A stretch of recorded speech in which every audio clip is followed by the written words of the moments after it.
আলী রাদিয়াল্লাহু আনহু তলোয়ারটা হাতে নিয়া আরেক হাতে পতাকাটা লইয়া যখন খাইবরের ওই দুর্গটা এতদিন পর্যন্ত বিজয় হয় না, গিয়ে দেখেন বিশাল বড় লোহার গেট।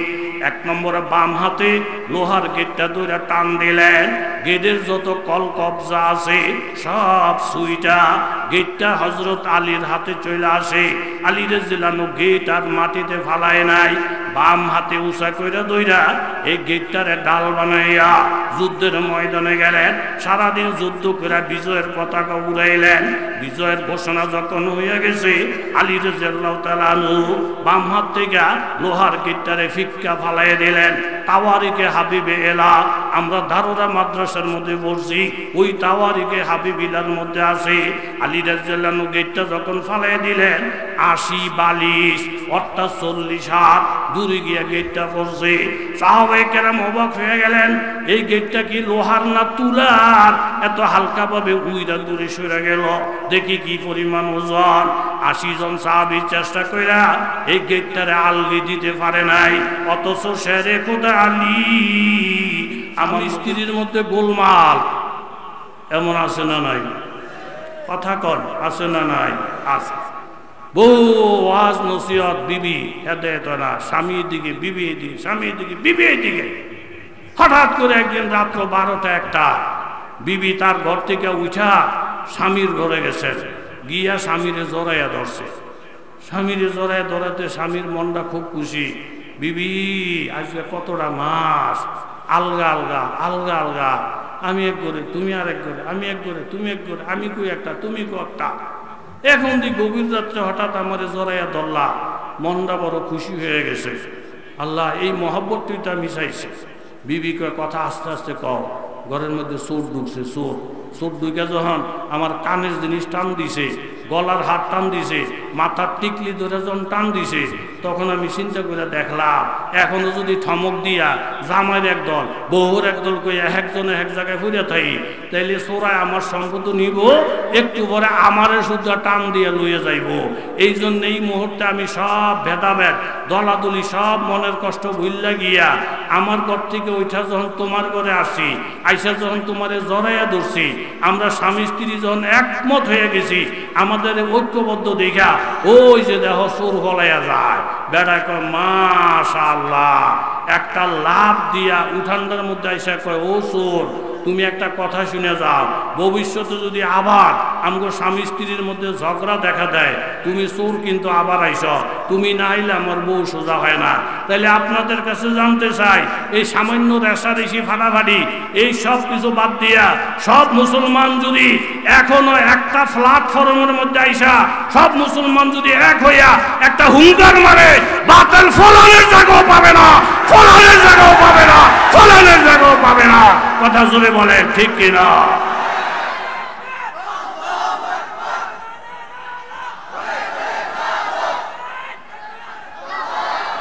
আল্লাহ আল্লাহ আল্লাহ।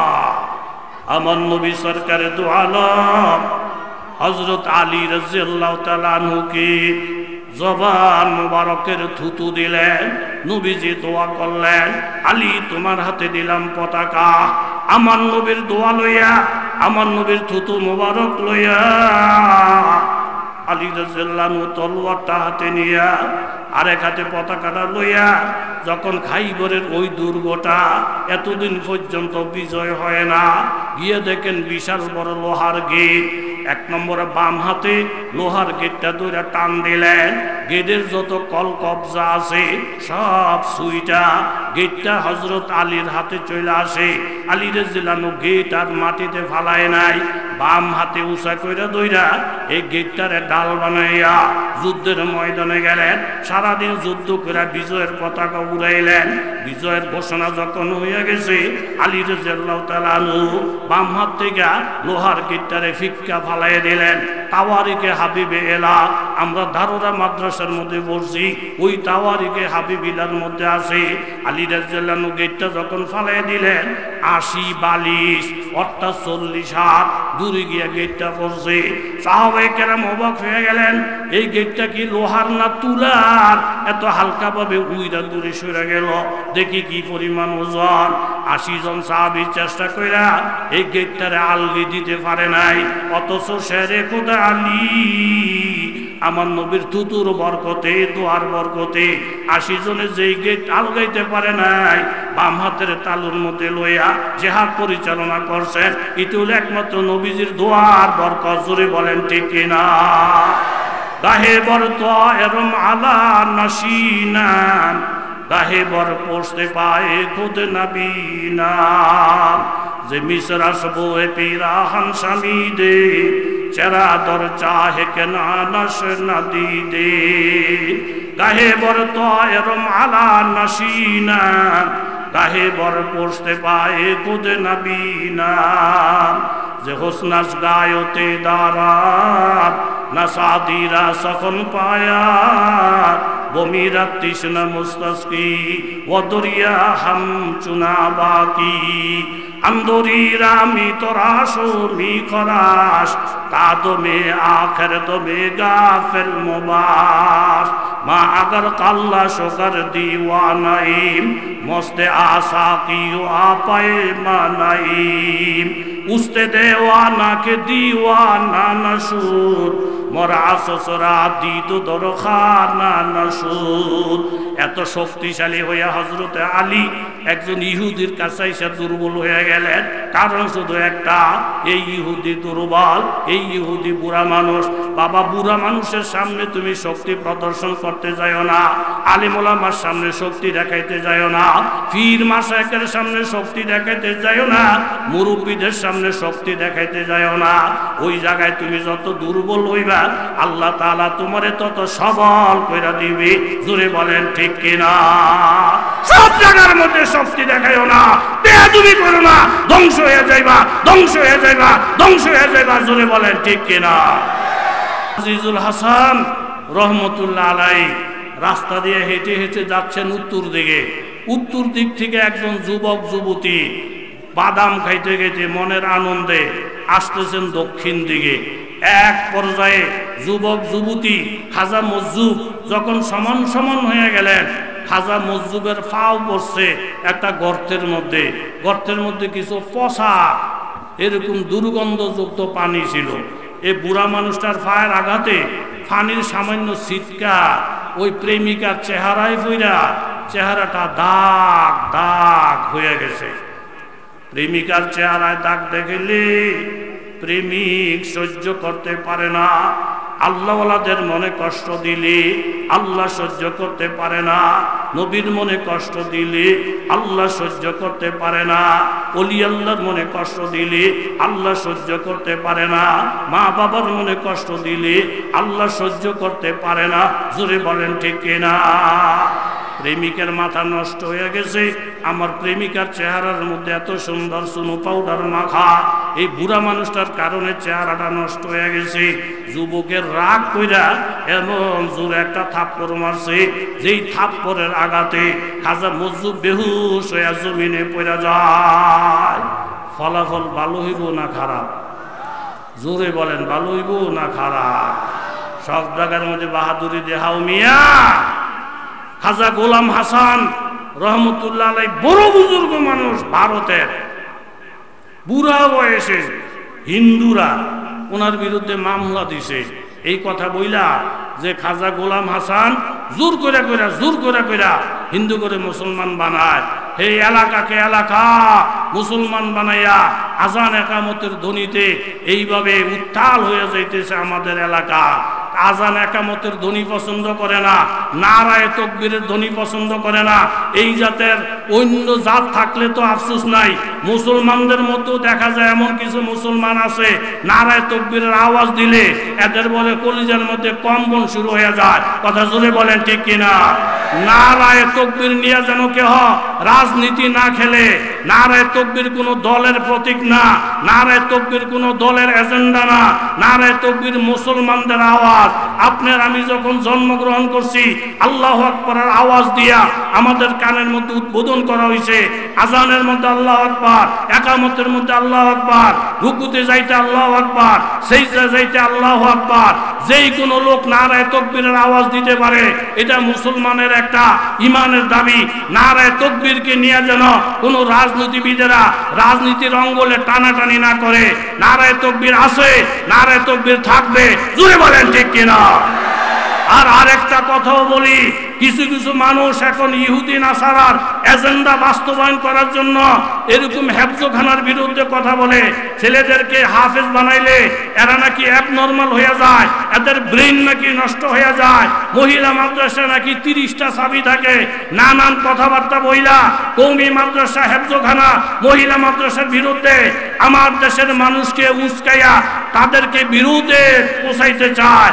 এদেরকে পরিষ্কার বলতে চাই, ঘুরাইয়া গাড়াইয়া না বইলা বক্তব্য স্পষ্ট করে বলো, কওমি মাদ্রাসা থাকবে কি থাকবে না, হেফজখানার পক্ষে না বিপক্ষে। সাহস থাকলে হেফজখানার বিপক্ষে কথা বইলা দেখো, মাদ্রাসার বিপক্ষে কথা বইলা দেখো। আলেম ওলামা লাগবে না, অটো গাড়ির ড্রাইভারেরা, সিএনজির ড্রাইভারেরা, স্কুল কলেজের ছাত্ররা উলঙ্গ করে ফিটাবে ফিটাবে ফিটাবে।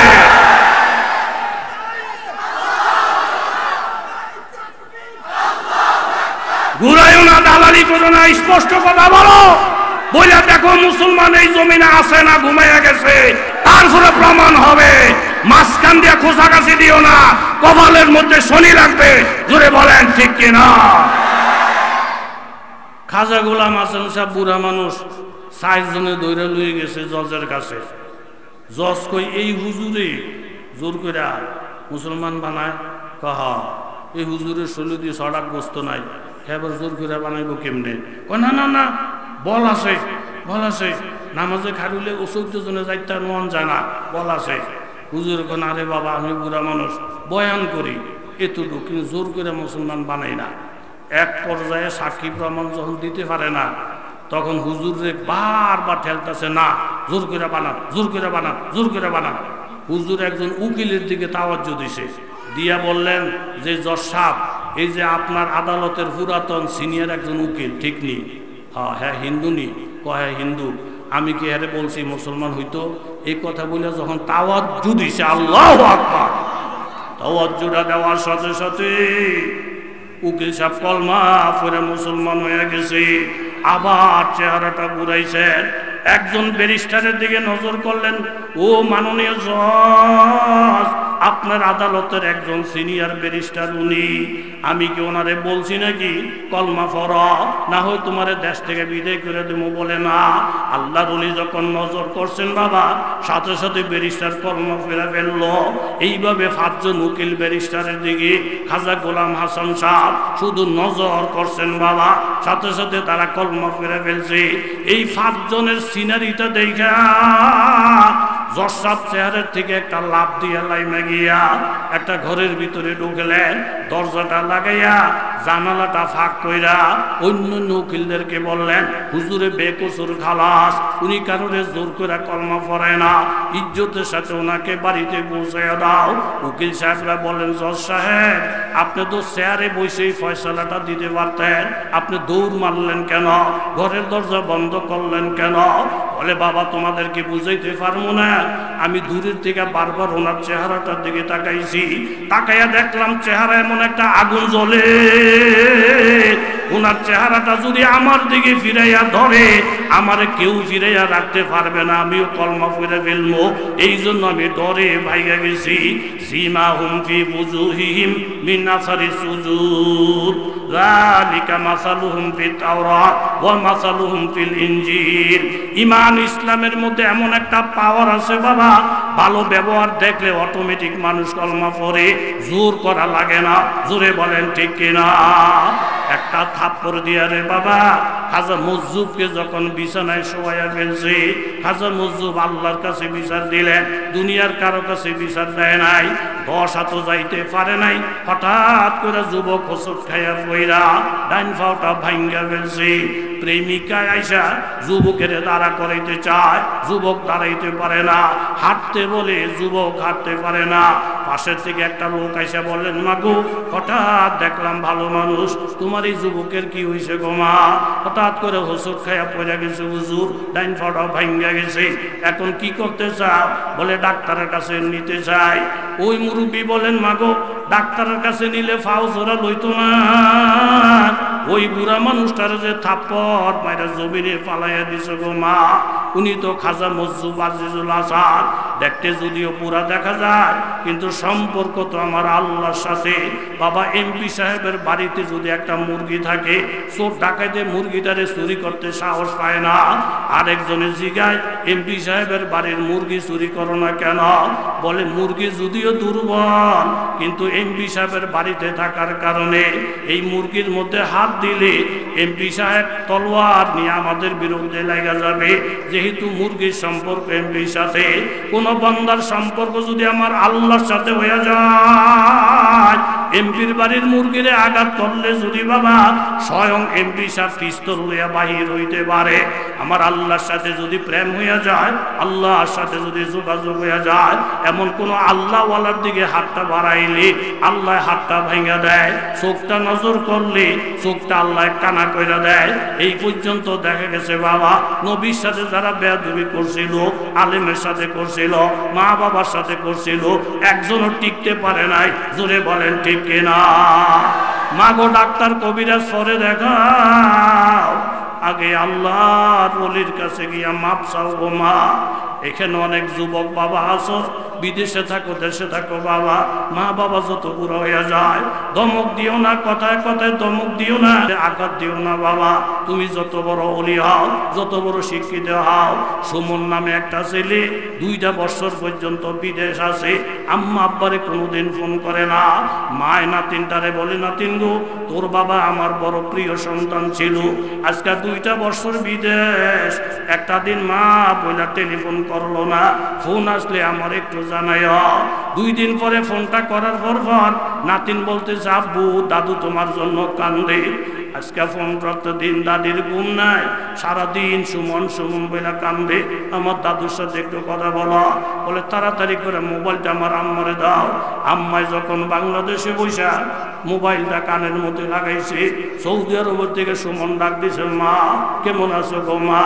মা দরেরা মোহরে মান মোহতার, মা দরেরা মোহরে মান মোহতার, যে বুয়াতে সামনে কে মান আফরো খোতার, দাদায়ে আইয়ো বরা মোহরে পেদা, বাহারে মেহমানি কেরমা বেজরার। মা কইরা ডাক্তার দিছেন, মার কলিজাটা ঠান্ডা হয়ে গেছে বাবা। আজকে 2টা বছর মা বইলা ডাক দাও না, টেলিফোন করো না। সুমন বলে মাগো টেলিফোন করলই বউ বলে শাশুড়ি করে নাই, শ্বশুরের দোকানে চলে গেছে। মা কি অবস্থায় আছো গো মা? বলে বাবা সুখে আছি, শান্তিতে আছি, আর দুঃখে আছি এগুলা বলার দরকার নাই বাবা। আমাদের সুখ দুঃখ বলার জন্য তোমারে ফোন করি নাই বাবা, টেলিফোনটা করছি এই জন্য। আজকে 15 দিন একটা স্বপ্নের জ্বালায় ঘুমাইতে পারি না, ঘুমাইলেই দেখি তোমার ডাইন পাটা ভাঙ্গা, বড় করে একটা ব্যান্ডেজ করে রাখছ, 2 জনের কান্দে ভর করে করে এই ঘর থেকে সেই ঘরে যাও। বাবা কি স্বপ্ন দেখি, আমি তো ঘুমাইতে চাইলে ঘুম হয় না। সুমন একটা চিৎকার দিয়ে বলে মা তোমার স্বপ্ন একেবারে সত্য গো মা।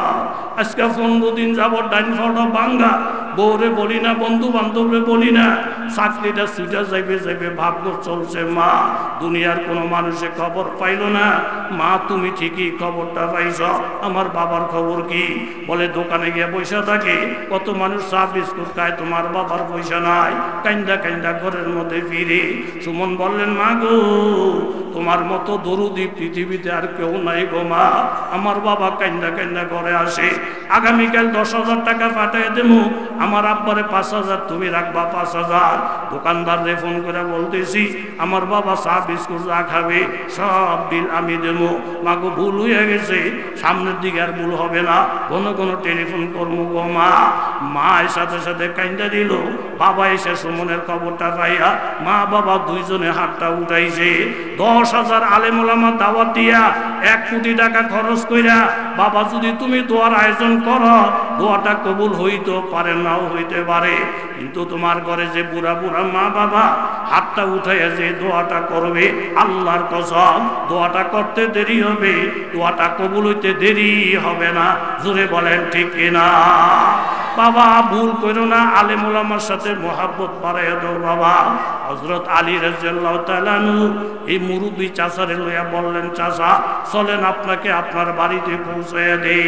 চাচায় বড় খুশি হয়ে গেছে যে এই আলী এত বড় লোহার গেট তুলার মতন উড়াইয়া দেয়, এত শক্তি থাইকা আমার মতো একটা বুড়া মানুষের বাড়িতে পৌঁছাইয়া দিবে হাতে ধইরা ধইরা। কলিজাটা বইরা গেছে। বাড়ির কাছাকাছি যখন গেলেন ওই বাড়ির যত লোকজন ছিল সব পলাইয়া গেছে। তাদের একটা ধারণা আলী যদি এই বাড়ি পর্যন্ত আসে একটা ইহুদির বাচ্চারেও জেতা রাখবো না, সব পশুর মতন কাটবে। আলী কাটতে গেলে বাধা দেওয়ার ক্ষমতা কারো নাই। বাবা হযরত আলী চিনে না, ইসলামকে বুঝে না, কলমারে বুঝে না, না বুঝা দূরে দূরে থেকে অনেক ধারণা করে। জোরে বলেন ঠিক কিনা? অনেক জায়গার মুসলমানরা বলছে হুজুর আগে আমরা জানতাম কওমি মাদ্রাসায় যারা পড়ে তারা নবীরে দেখতে পারে না, নবীর দুশমন, কিন্তু আপনাদের সঙ্গে চইলা দেখি আপনারা বলেন আল্লাহর নবী হায়াতুন নবী, আল্লাহর নবী রওজা আফতারের মধ্যে জিন্দা। আপনারা নবীর প্রশংসা করেন, আপনারা নবীর উপরে দুরূদ পড়েন। দূরে থেকে আমরা ভুল বুঝছিলাম, ভিতরে ঢুকে আমাদের ক্লিয়ার হয়ে গেছে। জোরে বলেন ঠিক কিনা? না বুঝা সব পলাইয়া গেছে। হযরত আলী রাদিয়াল্লাহু আনহু বুড়া চাচারে বাড়িতে পৌঁছাইয়া মসজিদের দিকে রওনা দিলেন জামাত ধরার জন্য। লোকজন যখন দেখলেন চাচায় বসে আছে, আলী নাই, কি ব্যাপার আপনি কি এখনো মরেন নাই? আমারে মারার জন্য আলী ধরে নাই। মুসলমান সন্ত্রাসী ধর্মের নাম নয়, মুসলমান হইল একটা আদর্শ ভিত্তিক সমাজ গঠন, আদর্শ ভিত্তিক একটা ধর্ম। আলী তো মরে মারার জন্য ধরে নাই। কিল্লিগা ধরছে বলে এটা বলে নবীর আদর্শ, বুড়া মানুষের ইজ্জত করা, দুর্বলকে সম্মান করা। পুরা বালির লোকেরা বলতেছেন চাচা এটা যদি আল্লাহর নবীর আদর্শ হইয়া থাকে, এটা যদি মুসলমানের আদর্শ হইয়া থাকে, তাহলে কেন মুসলমানের বিরুদ্ধে কথা বলি? দাদা আর দেরি করা যায় না, চলেন এই মুহূর্তে আল্লাহর নবীর দরবারে গিয়া কলমা পড়ে মুসলমান হইয়া যায়। জোরে বলেন সুবহানাল্লাহ।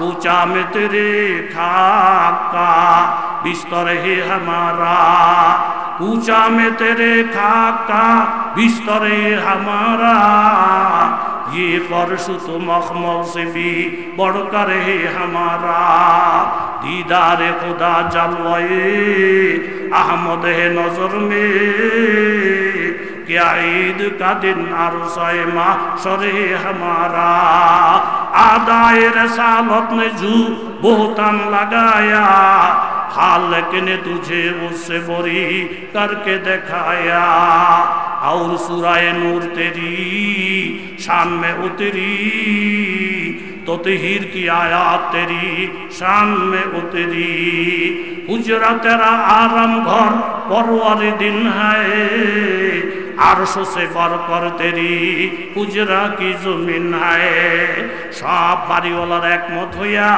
সোজা মসজিদে নববীতে চলে গেলেন। সাহাবীদেরকে বলেন, ও নবীর সাহাবীরা শোনো, তোমাদের নবীজি কোথায়?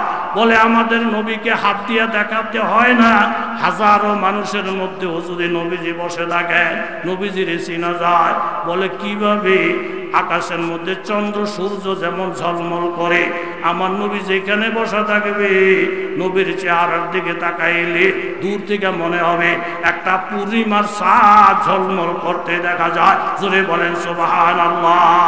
নজর কইরা দেখে পূর্ণিমার চাঁদ বিশিষ্ট রহমতের নবী। তারা গিয়া বলেন, ইয়া রাসূলুল্লাহ, হযরত আলী আমাদেরকে ওয়াজ নসিহত করে নাই, আমাদেরকে মারধরও করে নাই, হযরত আলীর একটা ব্যবহার দিকে আমাদের কলিজা ঠান্ডা হয়ে গেছে। মুসলমান যে কত ভদ্র, মুসলমান যে কত নম্র, বিজাতির প্রতি যে কত দরদি আগে জানতাম না।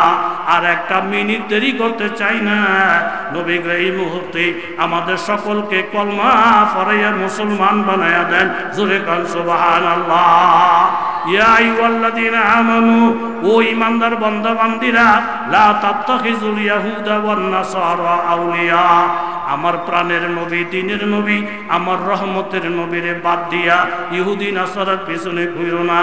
বাদুহুম আউলিয়া ও বাদ, এক ইহুদি আরেক ইহুদির বন্ধু। ওয়া মাইয়াতাওয়াল্লাহুম মিনকুম ফাইন্নাহু মিনহুম, তোমাদের কেউ নবীরে বাদ দিয়া ইহুদি নাসারার ধর্ম নিয়া তাদের চাল চলন নিয়ে যদি চলো, ফাইন্নাহু মিনহুম, তাহলে তোমরা তাদের অন্তর্ভুক্ত হইয়া যাবা। ইন্নাল্লাহা লা ইয়াহদিল কওমাজ যালিমিন, জালেম কওমকে আল্লাহ তাআলা হেদায়েত করেন না। আই ফাতারাল্লাযীনা ফি কুলুবিহিম মারাদুন, যাদের অন্তরের মধ্যে ঈমান দুর্বল, ইউসারিউনা ফীহিম, তারা নবী বাদ দিয়ে ইহুদির পিছনে ঘুরে। ইয়াকুলুনা নাকশা আন তুসিবানা দায়রা, ইহুদির পিছনে না করলে তারা অসন্তুষ্ট হবে। আমার আল্লাহ বলেন আয়াবতাগুনা ইনদাকুমুল আজিজা, ইহুদি নাসারার কাছে ইজ্জত চাও। ফাইনাল ইজ্জাতা লিল্লাহি জামিয়া, সমস্ত ইজ্জতের মালিক জোরে বলেন কেরা? নারায়ে তাকবীর। ই দেখি আমি তো এরকম না যে অনেক দূর থেকে আসছি, আমরা গুরু চিনি না, আপনারা আমার চিনেন না। এদিকে তকবীর, তকবীরের জাত, এতগুলা নবীর প্রেমিক কানায় কানায় বড়। আমার তো মনে হয় না নবাবপুর বাজারের জীবনে এত বড় কোনো মহাসমাবেশ কারো হয়েছে। আমি তো যেহেতু এলাকার সাথে আমার সম্পর্ক, আমার মনে হয় না এত বড় সমাবেশ অতীতে আর কখনো হয়েছে। কথা কোন ঠিক নেই? এরকম এক সমাবেশের মধ্যে নারে তকবীর দিছি, ভিন ভিন ভিন ভিন। মহিলা প্যান্ডেলের থেকে স্লিপ পাঠাইছে, হুজুর বেড়ারা তকবীর দেয়, আমরা শুনি না।